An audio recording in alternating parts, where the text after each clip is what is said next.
సూర్యుడు అస్తమించగానే ఖేత్పూర్ గ్రామం సందడిగా ఉంటుంది. కూరగాయల అమ్మకందారులు తమ బండ్లను సర్దుకుంటారు. ఒక యువకుడు రవి తన స్నేహితుడు మనోజ్తో మాట్లాడుతాడు. మనోజ్, మీరు ఈరోజు త్వరగా మూసివేస్తున్నారా? సూర్యుడు కొంచెమే అస్తమించాడు. భాయ్, మీరు వినలేదా? ఎవరూ చీకటి పడేదాకా ఆగరు, ఆమె వచ్చినప్పటినుంచి. ఆమె?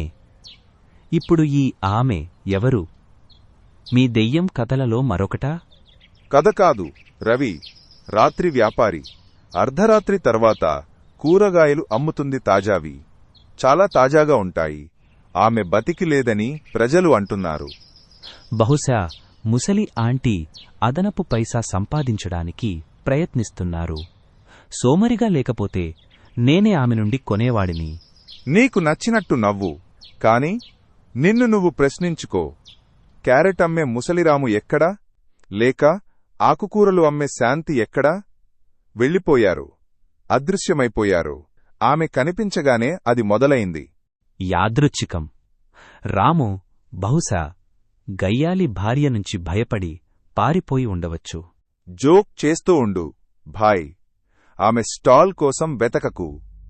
రాత్రి ఆలస్యంగా ఆసక్తిగా లాంతరుతో బయటకు వెళ్తాడు. మర్రి చెట్టు కింద మసకగా మెరుస్తున్న ఒంటరి స్టాల్ను అతను కనుగొంటాడు. తెల్ల చీరలో ఒక స్త్రీ దాని వెనుక నిలబడి ఉంది. ఆమె ముఖం నీడలో ఉంది. ఓయ్ ఆంటీ, ఇంత ఆలస్యంగా అమ్ముతున్నావా? మీ టమోటాల ధర ఎంత? టమోటాలు రక్తంలా తాజాగా ఉన్నాయి. ఒక్కొక్కటి 2 రూపాయలు. నీకు నచ్చినది తీసుకోండి. 2 రూపాయలు? శాంతి కంటే చౌక. నువ్వు ఆమెను వ్యాపారం నుండి తొలగిస్తావు. శాంతి? ఓ, ఆమె ఇప్పుడు విశ్రాంతి తీసుకుంటోంది. ఆమె నుండి పోటీ లేదు. విశ్రాంతి తీసుకుంటున్నారా? ఆమెకు అనారోగ్యం లేదు కదా? అనారోగ్యం లేదు, వెళ్ళిపోయింది. మిగతా వారిలాగే. త్వరలో నా స్టాల్ మాత్రమే మిగిలి ఉంటుంది.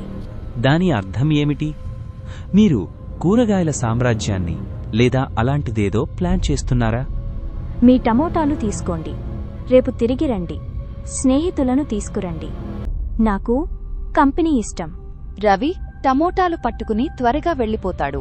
పాలిపోయిన ఎర్రకళ్ళు అతని వైపు చూస్తున్నాయి. రోజుల తరువాత గ్రామం గందరగోళంలో ఉంది. మరో విక్రేత గోపాల్ అదృశ్యమయ్యాడు. రవి, మనోజ్ మరియు గ్రామస్తుల సమూహాన్ని లత, ఒక బహిరంగ మహిళ మరియు పండిట్జీ స్థానిక పూజారి చౌపాల్ వద్ద కలుస్తారు.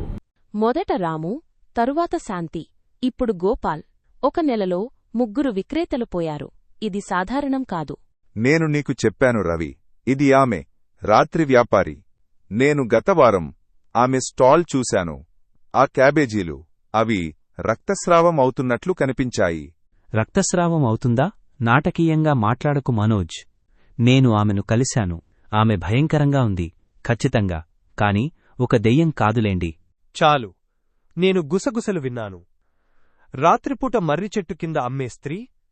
అది స్త్రీ కాదు, అది మంత్రగత్తె, పగ ఉన్న ఆత్మ. కోపమా? కూరగాయల అమ్మకందారులపై? ఏమిటి? గత జన్మలో ఎవరైనా చెడు బంగాళాదుంపలతో ఆమెను మోసం చేశారా?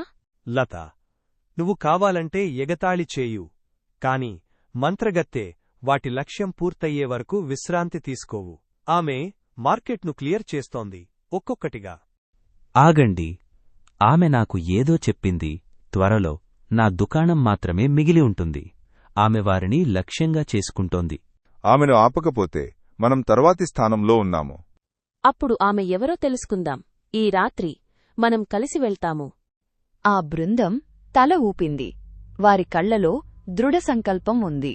ఆ బృందం అర్ధరాత్రి మర్రి చెట్టు వద్దకు చేరుకుంది. రాత్రిపూట విక్రేత దుకాణం కూరగాయలతో నిండి ప్రకాశవంతంగా మెరుస్తుంది. ఆమె ఒక హృదయ విదారకమైన పాటను పాడుతుంది. ఇంత త్వరగా తిరిగి వచ్చారా బేటా? మరియు స్నేహితులతో బాగుంది. నా వస్తువులను మోయడానికి మరిన్ని చేతులు. నువ్వు ఎవరు? ప్రతి రాత్రి నువ్వు ఇక్కడ ఎందుకున్నావు? నేను నీ రాము మరియు శాంతిలాంటి పేద విక్రేత. అయితే వాళ్ళు నన్ను ఇష్టపడలేదు.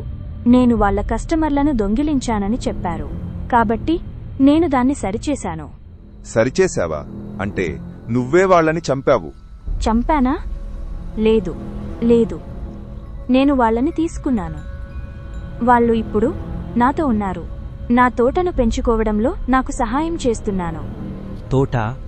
ఏ తోట? దగ్గరగా చూడు బేటా. ఆమె కూరగాయల వైపు సైగ చేస్తుంది. ఆ గుంపు ఊపిరి పీల్చుకుంటుంది. మనుషులు కూరగాయల లోపల చిక్కుకున్నారు. రాక్షసి, నువ్వు వాళ్ళని ఇలా మారుస్తున్నావా? వాళ్ళు అమ్మాలనుకున్నారు, ఇప్పుడు వాళ్ళు అమ్ముతున్నారు. ఎప్పటికీ నువ్వు జోక్యం చేసుకుంటే నువ్వు వాళ్లతో చేరుతావు. చాలు, నీ పేరు బయటపెట్టు. ఆత్మ పేరు? నేనొకప్పుడు కమల, వాళ్లలాగే అమ్మేదానిని. వాళ్ళు నాకు విషమిచ్చి ఈ చెట్టు కింద పాతిపెట్టారు. ఇప్పుడు నాది నేను తీసుకుంటాను. ఆమె దూసుకుపోతుంది. ఆ గుంపు చెల్లా చెదురుగా వెళ్లిపోతుంది. తిరిగి వస్తానని ప్రతిజ్ఞ చేసింది. చౌపాల్ వద్దకు తిరిగి వచ్చి ఆ గుంపు ప్లాన్ చేస్తుంది. కమల ఒక మంత్రగత్తె. ప్రతి అమ్మకందారుడు వెళ్లిపోయే వరకు ఆమె ఆగదు. మేము ఆమెతో ఇలా పోరాడలేము. ఆమె చాలా బలంగా ఉంది. మేము పోరాడము, ఉచ్చులో బంధిస్తాము. మంత్రగత్తెకు దురాశ ఎక్కువ. మేము ఆమె స్టాల్ను ఆమెకు వ్యతిరేకంగా ఉపయోగిస్తాము. ఎలా? ఆమె మా కూరగాయలను కొనడం లేదు కదా? లేదు, కాని ఆమె కస్టమర్లను కోరుకుంటుంది.